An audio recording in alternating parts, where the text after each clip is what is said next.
I'm gonna tell you the good, the bad, the ugly of Kawasaki, Kohler, and then Briggs Stratton. And I hope that gives you the full picture when you're buying a mower in consideration to its engine. So this video, we're gonna talk about engines. And we're gonna talk about engines deeper than you have ever heard them talked about, because we have something really special. Of course, you guys have been stuck with me on the channel a little bit. You know that I'm deeply passionate about mowers. I'm gonna give you guys everything that you guys need to know about the engines from a dealer perspective. I'm gonna tell you the good, the bad, the ugly of what we've seen out of every single one of these engines. We're gonna have a particular focus on commercial engines, but we're also gonna talk about some of the residential engines as well. So if you're buying a mower, this is absolutely must see, because not only are you going to get that from the dealer perspective, I've got Brian here.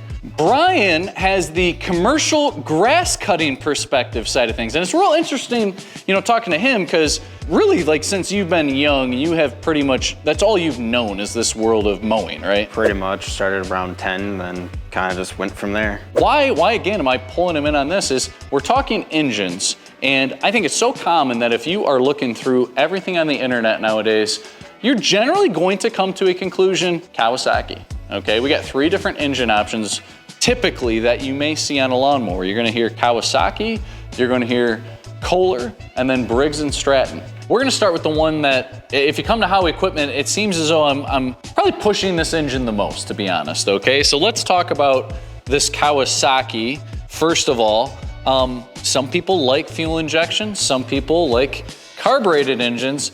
I personally am more of an EFI fan, and I'm also thinking a little bit more from a dealer perspective. Me personally, my shop, I can only speak to what we have going on here. This is the smallest amount of warranty jobs that come out of my shop. So I told you it's the most amount of engines I sell, yet the smallest amount of warranty that comes through my shop. So naturally, you know, it's just gonna make sense, right? I want to put the right engine in the hands of the consumer, and I want them to be happy and not have that come up. So has there been small stuff? Yeah, there's been small stuff, but there's not even something I can speak to on Kawasaki engines that's a common issue. I just don't see many issues in those. And I'm gonna get into it a little bit more from Brian's perspective when we do get over to the Kohler side, and then we're gonna kind of reflect on all 3 of these engines. But before I get Brian involved on that, let's go over here. So Briggs & Stratton at the very top echelon. This is probably the best that I think you can get from Briggs & Stratton. This is their Vanguard. You can go all the way up to a 40 horse. Back in the other category, it was a 38.5 fuel injected Kawasaki engine. This one's a 37 horse fuel injected Vanguard. This one kind of in particular is sort of special because this has the 500 oil guard system. You can get this Vanguard engine without the oil guard system. This one has it. This is kind of the commercial guide that they have in mind, that they are literally telling you to wait 500 hours. Could be like the whole summer that you only have to do 1 oil change, which for a guy like you probably seems, you know, out of the ordinary. I mean, it's definitely got a lot of horsepower, but I don't know about 500 hours to wait and to change some oil. I do it every 50 to 100 hours continuously. Never switch it up. I think if you just wait long enough, because the oil starts to get used up, really rough, and just gets old, not as well lubricated, in my opinion, because there was one time on my mower, I waited 150 hours to change my oil, which I completely forgot about. And it was really dark, like really dark, a little rough. And then starting to run rough on the mower, switched it out, and then every 50 hours from there, it was just starting to run smooth. Never had an issue since. And I'll admit, for me, I kind of like this system because the idea of 500 hours and you're talking about not having to remember that, right? Like he talked about, to me seems appealing. Now, I will say that I am not a complete and total expert on this oil guard system. I'm guessing there's someone there that can answer like in the comments on this, but there's probably something really special happening with the filtration system on this that it can go that long. I'd like to be able to speak on it more, but again, flip through the comments. I bet someone's gonna be able to give us a lot of information about the oil guard system as a whole. But let's talk about beyond the oil guard system. And again, we're trying to talk about these engine brands as a whole. Okay, what have I seen out of Briggs Stratton? Number one, we gotta always talk about price. So if we go over to the Kawasaki side, when I'm selling, that's always the most expensive engine option that I have. Typically the most affordable engine option that I have is over here, Briggs Stratton. Does that mean that it's worse? Just because it's cheaper does not mean it's worse. This is domestic, okay, as is Kohler, okay? So both of these are not, coming across the border like this is. So that's a part of why the pricing has to be what it's like. Briggs Stratton has been around such a long time. They probably have so many systems, processes in place from the history of how long this company's been around that they can simply get their price point down on top of just simply being domestic, okay? The number one issue I've seen on the Vanguard engine, a lot of different engine options, so if you're getting the Vanguard, it's something you gotta consider. Wildly high rate that I've seen this issue, and it almost makes this must-see TV because I did not know that this was going to happen, and I went to show the cameraman where we have to go to point this out, and look at what is on my finger right now. And I kid you not that this issue has been so often that we have to really look as these ones come in and before they go. This is a mower that hasn't been around here that long, to be honest. And there's a plate that's on the bottom side of this machine right here. And if I get a couple of fingers under there, ironically, this needs the repair that I'm talking about, okay? So there's a plate that's there. It's a rectangular plate. And what we've seen is coming straight from the manufacturer to here, we've seen imperfections in the plate. And so we actually have a stone in the back of our shop that we need to get the plate perfectly flattened. And then there's kind of like a rectangular O-ring that's under that. And so the fix, if this ever happens on your mower, is you have to get a brand new O-ring, and that plate has got to be stoned to become perfectly flat, because we've seen there must be something going on in the manufacturing process. They're not getting a perfectly flat surface, basically. So this is sort of a common thing that I see on Briggs & Stratton. Would I never buy a Briggs & Stratton engine because of that issue? Maybe that would be like a quality control process of people checking stuff that I think that they really need to make some improvements on. After that fact, I really have no qualms with this engine. I think it's a really good engine, but kind of annoying that right away I got to make sure that I replace, these certain things that are more prone to happen. I've seen it on the smaller engines, crank seals, and some other just a little bit more common failures that I see over here. So this where I'll maybe talk a little bit less, because Brian, you had some very interesting things you were telling me about why you went Kohler, or why you want to go Kohler, and why you've always went Kohler, why Dad went Kohler. So I'm gonna let you kind of speak, to the Kohler side of things here for a minute. Reason why I went Kohler is just it saves on MPG and all that and gas, and you don't spend as much money throughout the year. So my buddy has a Kawasaki, no offense to them, love them, sound good, but they just eat fuel. We were mowing for a whole 8 hours one day, and I think we had to fill his machine up almost twice that day, just doing a normal thing. I was still at half a tank. And then the next day, finally ran out. I think it was 6 hours in. Had to fill up my Kohler, which it's just good on fuel, doesn't suck it down. And that's a carbureted engine. This one's an EFI. So I don't know how this one's gonna do.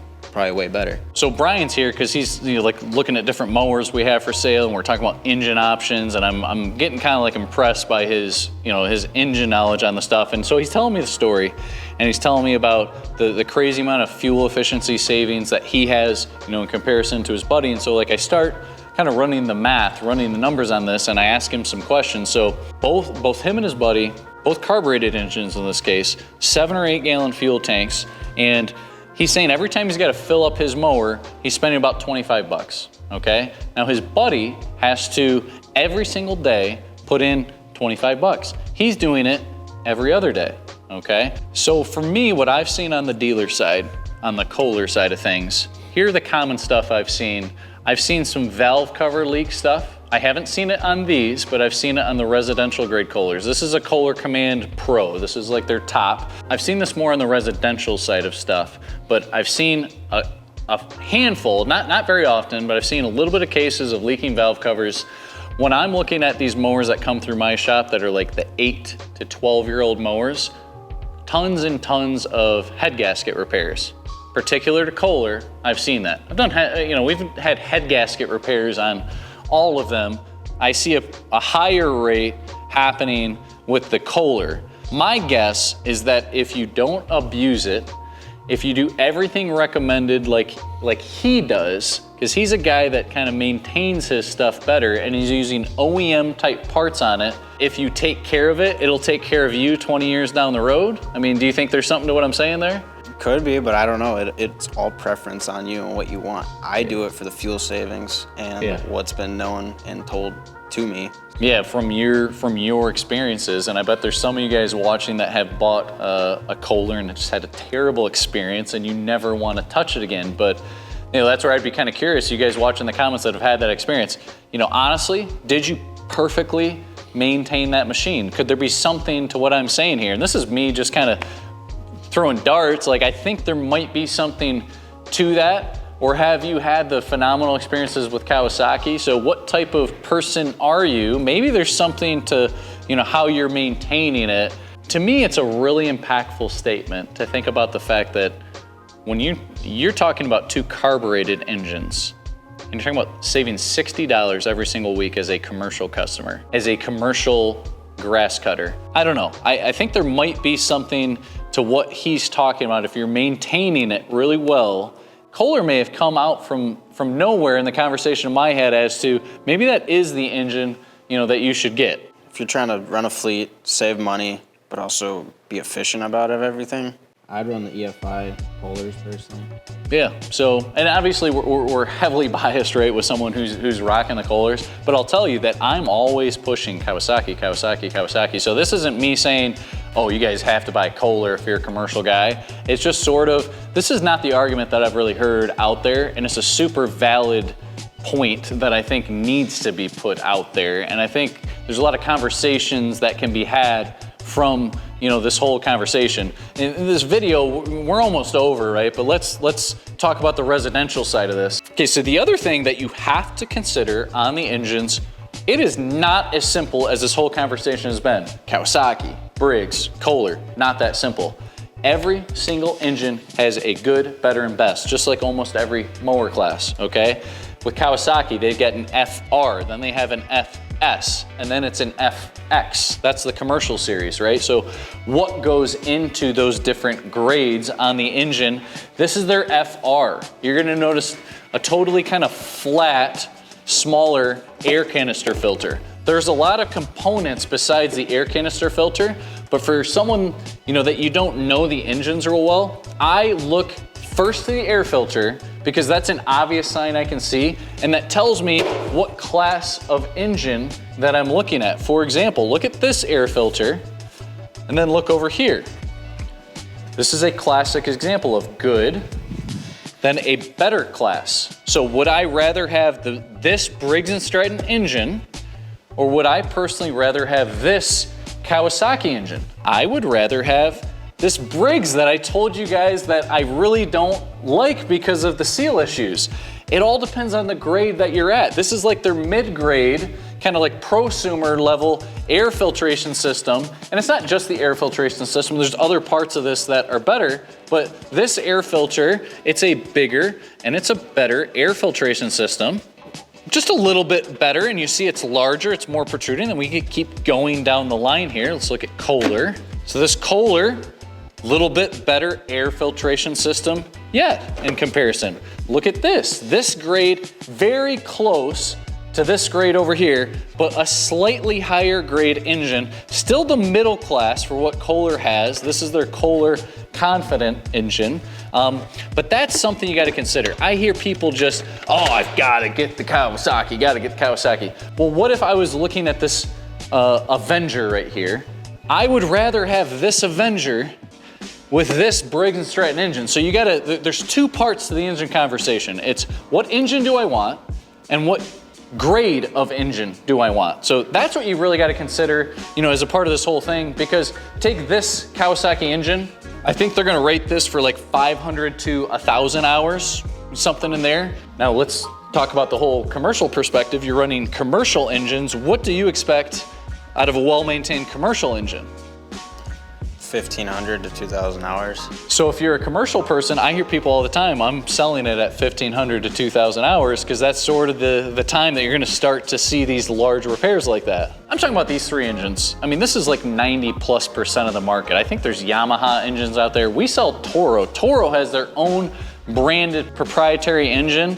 And tell us what you would like to see.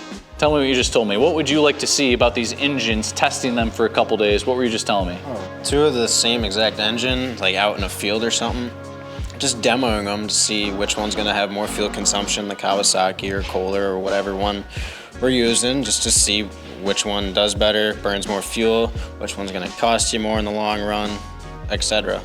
So with that being said, I take that as a challenge. So if you guys can give us 1,000 likes and 500 comments, you guys will see that video. So I'm sure we've got something pretty well related to this video right up here. So I encourage you guys to check that one out. Maybe it's this video that we just talked about because you guys finally got there. I don't know which one it is, but definitely hope that helps you. And I hope that gives you the full picture when you're buying a mower in consideration to its engine.